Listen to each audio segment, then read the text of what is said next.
Sir, आज जो आपने पीसी बुलाई है, इसका क्या मकसद है और इसके जरिए क्या संदेश देना चाहते हैं? सबसे पहले तो सभी साथियों को मेरा सादर जय भीम, नमो बुद्धाय। और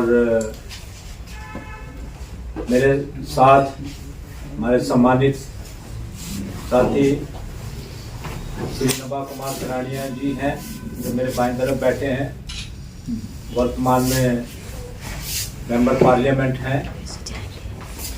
और हमारे बड़े भाई सम्मानित हमारे राजकुमार सैनी जी, जो समाज के लिए बहुत बड़ी लड़ाई लड़ रहे हैं, एक्स एमपी हैं। इसके साथ ही आदरणीय श्री शादाब खान जी एडवोकेट हैं, वो भी एक सामाजिक एक्टिविस्ट हैं, सोशल एक्टिविस्ट हैं। मेरे दाईं तरफ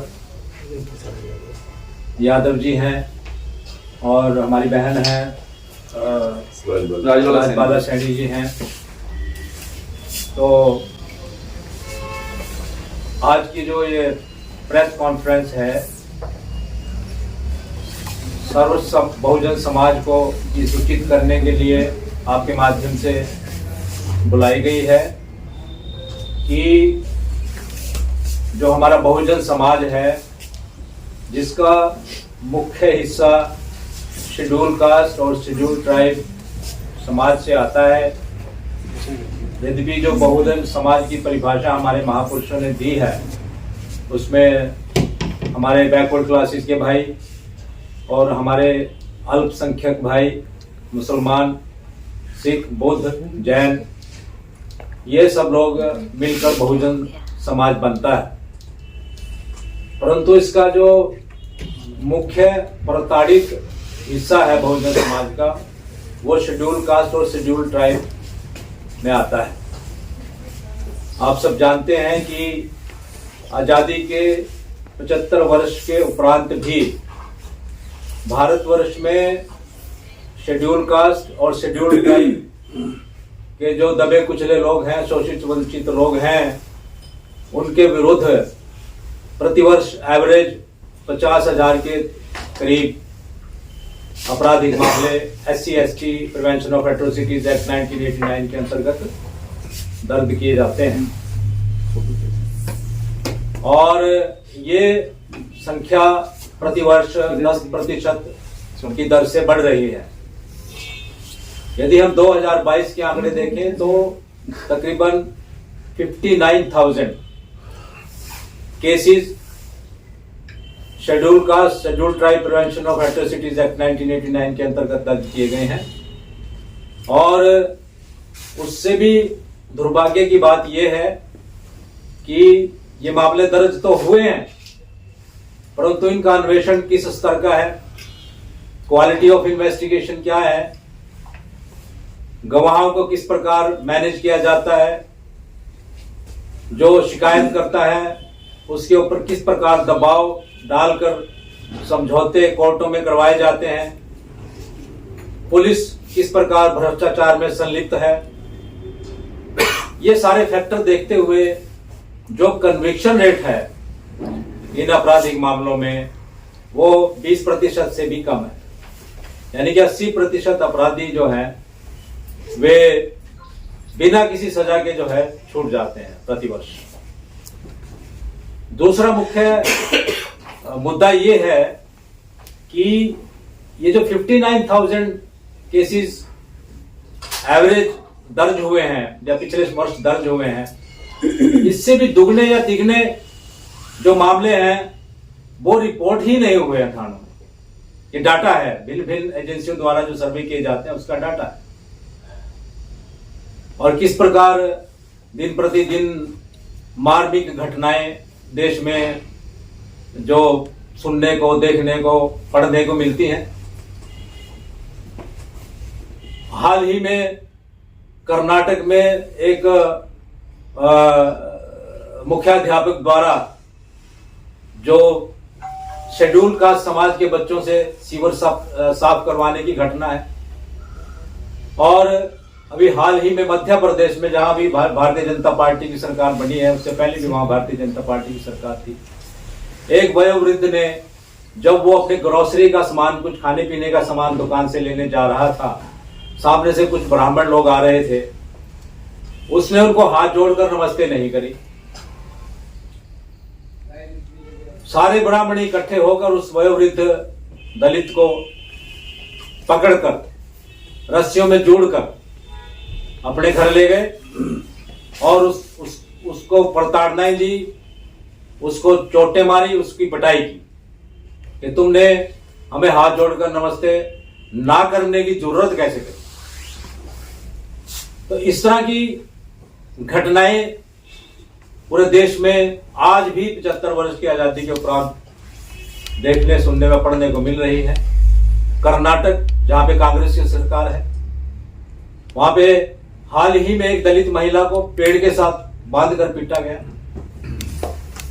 तो कहने का मतलब यह है, सरकार कोई भी हो, कांग्रेस की हो, चाहे भारतीय जनता पार्टी की हो, चाहे आम आदमी पार्टी की हो, इस तरह की जो आपराधिक घटनाएं शोषित वंचित समाज के विरुद्ध दिन प्रतिदिन बढ़ रही हैं और इन बढ़ती हुई घटनाओं को रोकने की तरफ किसी भी सरकार का कोई ना प्रयास है और ना ध्यान है। हालांकि हमारे पास एक स्ट्रक्चर मौजूद है, सिस्टम मौजूद है कि किस प्रकार अपराध दर्ज किए जाएंगे, किस प्रकार पुलिस इन्वेस्टिगेट करेगी, किस लेवल का अफसर इन्वेस्टिगेट करेगा, स्पेशल कोर्ट्स का भी प्रावधान है। लेकिन इन सब प्रावधानों के बावजूद ये अपराध दिन प्रतिदिन बढ़ रहे हैं। प्रति 4 घंटे एक दलित महिला का रेप होता है, प्रति 2 घंटे एक दलित की हत्या होती है देश में।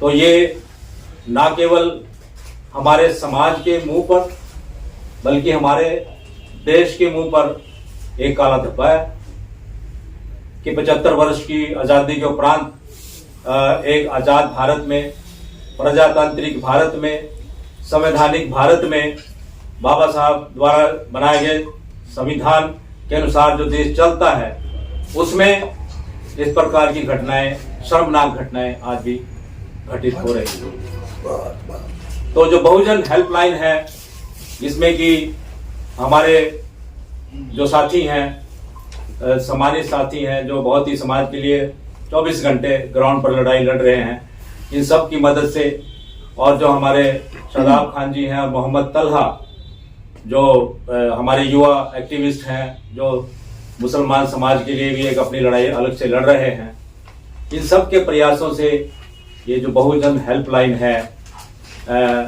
ये शुरू की जा रही है। आपके माध्यम से हम चाहेंगे कि पूरे बहुजन समाज को ये बात पहुंचाई जाए, सबको सूचित किया जाए कि इस तरह की एक हेल्पलाइन हम सब लोग मिलकर बहुजन समाज की मदद के लिए शुरू कर रहे हैं, और भी संस्थाएं इस दिशा में प्रयास कर रही हैं।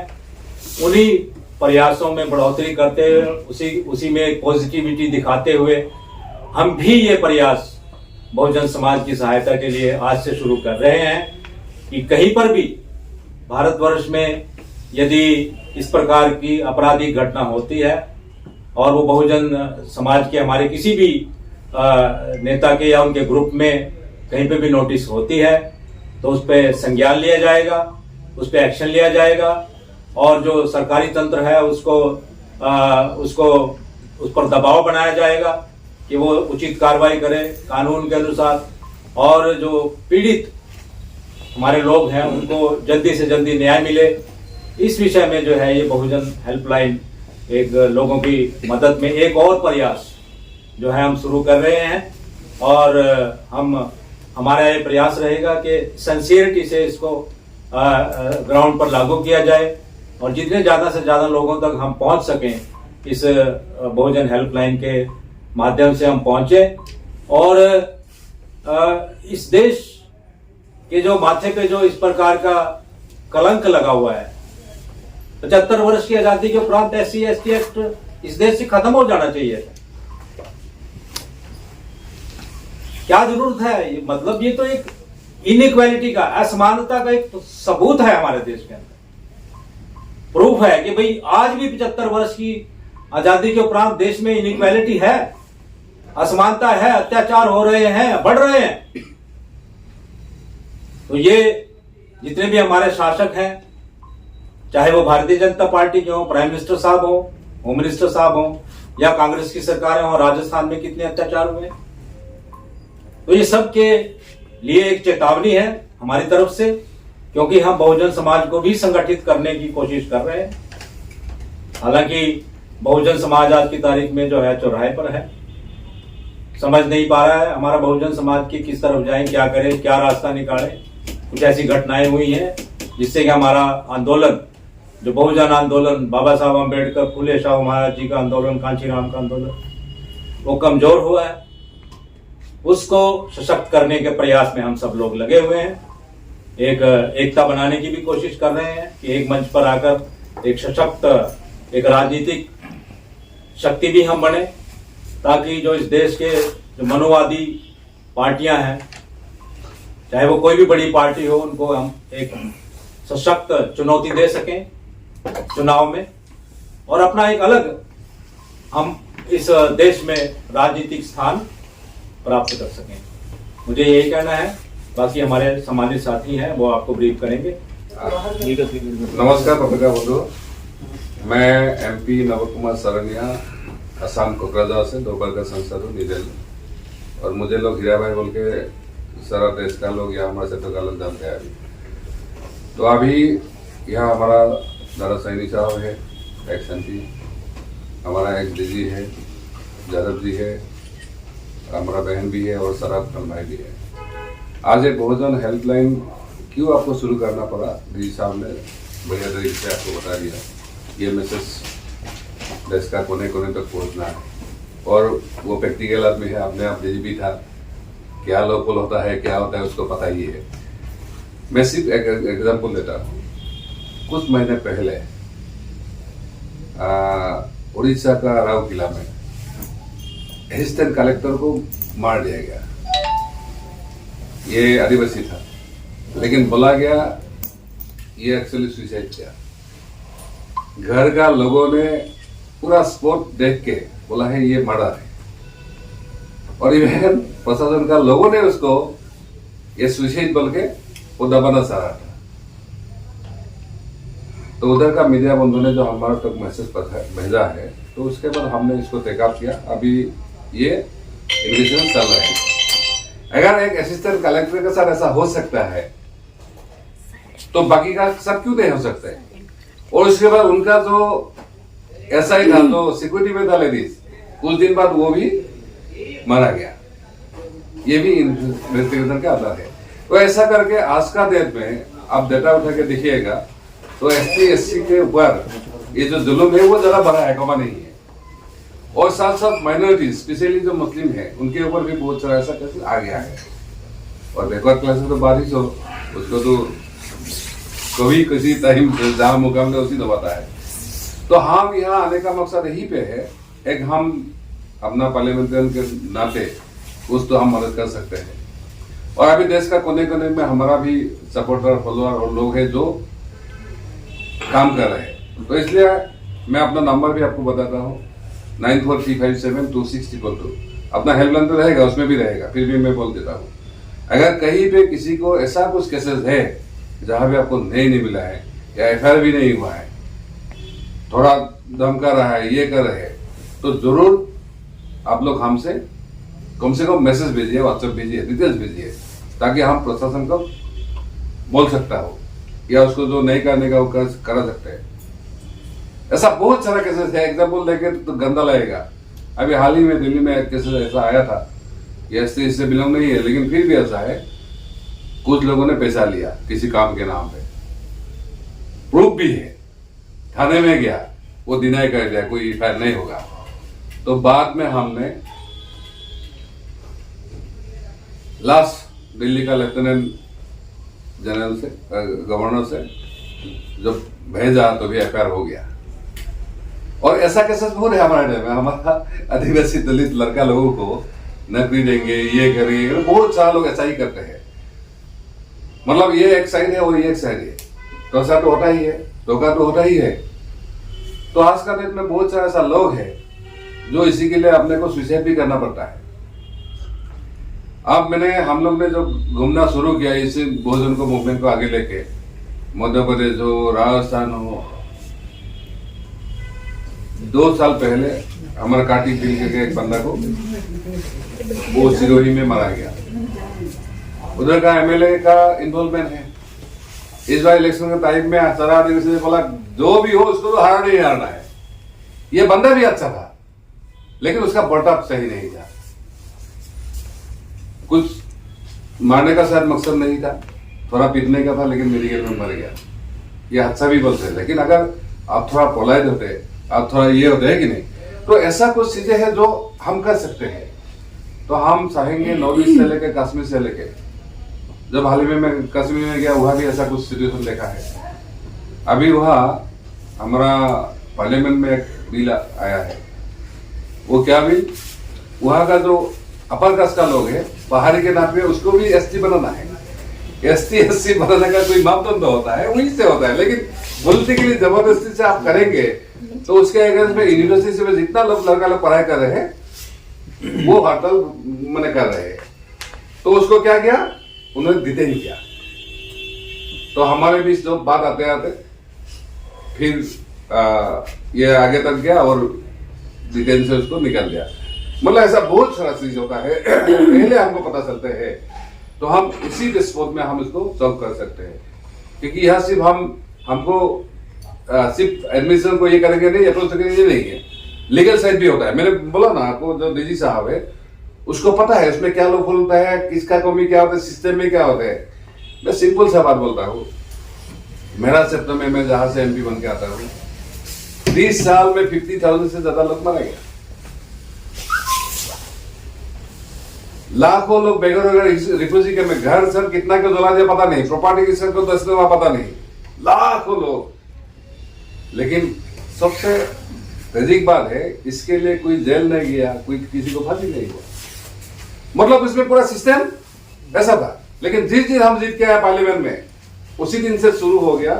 तो कम से कम 2 दिन को, क्योंकि 14 में 2 हादसा हुआ था हमारा इलेक्शन के दौरान, रिजल्ट नहीं है। 2 मई को एक हादसा हुआ, उसमें 41 मुस्लिम लोगों को मार दिया क्योंकि उनको वोट नहीं दिया।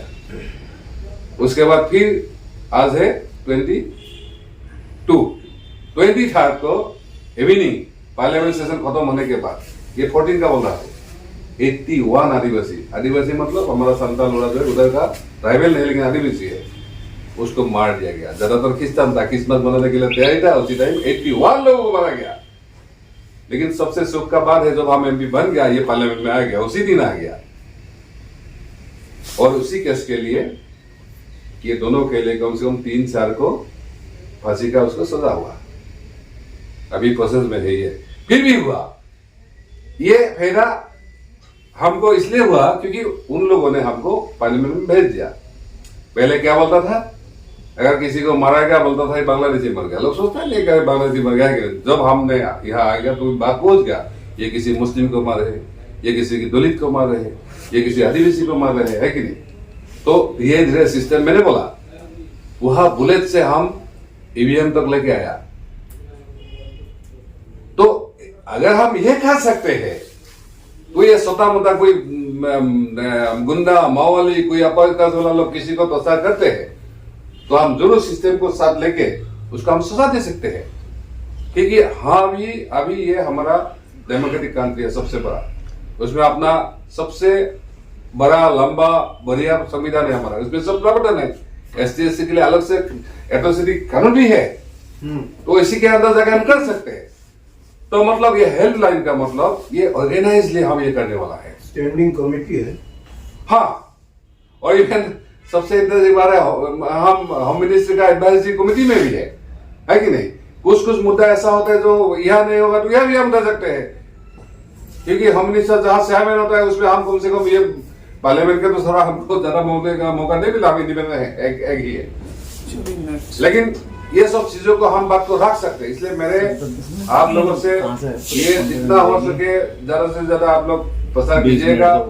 और मेरे बहुजन समाज को, दोबे गुजरे समाज को ये आग्रह है, हम एक एक्टिविस्ट होने के नाते, हम एमपी बाद में है, एक्टिविस्ट होने के नाते, सोसाइटी को भला होने के नाते हमें ही उम्मीद है कि आपको अगर जरूरत पड़ेगा तो जरूर हम लोग मदद करने का तैयार है।